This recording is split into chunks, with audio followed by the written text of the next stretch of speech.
ଆଜି ସକାଳୁ ଢେର ସାରା ଜଳଖିଆ ଆସିଯାଇଛି କାହିଁକିନା ସାହୁବାବୁ ଆସିଛନ୍ତି। ଏତେ ବ୍ୟସ୍ତତା ଭିତରେ ସବୁକିଛି କରିକି ପୁଣି ଜଳଖିଆ ବନେଇବା ମୋ ପାଖରେ ଅସମ୍ଭବ ଥିଲା। ସେଇଥିପାଇଁ କହିଲି ତମେ ଟିକେ ଜଳଖିଆ ନେଇ ଆସ, ଆଉ ମୁଁ ପନିପରିବା ସବୁ କାଟିକି ରେଡ଼ି କରିକି ରଖୁଛି। ତ ସେସବୁକୁ ଯୋଗାଡ଼ପାତି କରିଦେଇକି ଗଲାବେଳକୁ ସାହୁବାବୁ ତାଙ୍କର ଇନଷ୍ଟାଗ୍ରାମ ଆଇଡ଼ିରେ ବ୍ୟସ୍ତ ଅଛନ୍ତି। ଆଜି ସକାଳୁ ନା ବହୁତ ବଡ଼ ଖୁସି ଖବର ଆସିଯାଇଛି। ସେଇଥିପାଇଁ ମୁଁ ପୁରା ତାଙ୍କ ପାଖରେ ଟିକେ ନସର ଫସର ହେଉଛି।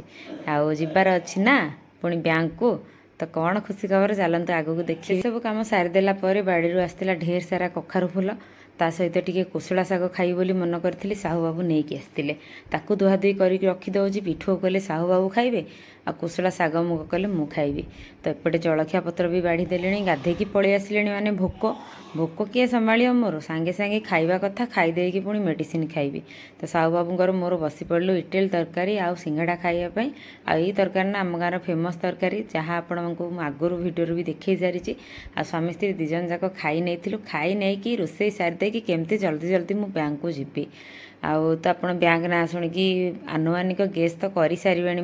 ୟା ଭିତରେ ମୋର ଡାଲମା ସରିଗଲା, ଡାଲମା ସହିତ ଶାଗ ମୁଗ ବି ସରିଗଲା। ଡାଲମା କରିଦେଲି ଏକାଥରେ, ଏଇଥିରେ ହିଁ ଶାଗ ମୁଗ କରିଦିଏ। ଆଉ ତା ସହିତ କଖାରୁ ଫୁଲ ପିଠଉ ଟେଷ୍ଟି ହେଇଥିଲା। ଆଜି ସବୁ ଟେଷ୍ଟି, ମନ ଦେଇକି ରାନ୍ଧିଥିଲି, ଭାରି ଖୁସିରେ ରାନ୍ଧିଥିଲି।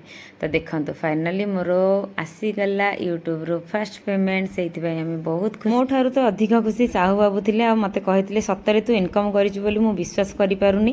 ଆଉ ସେଇଥିପାଇଁ ସେ ବହୁତ ଖୁସି। ଆଉ ନେକ୍ସଟ ଭିଡ଼ିଓକୁ ଅପେକ୍ଷା କରିଥାନ୍ତୁ, ଆମେ କ'ଣ ସବୁ ସପିଂ କଲୁ ୟୁଟ୍ୟୁବ ପଇସା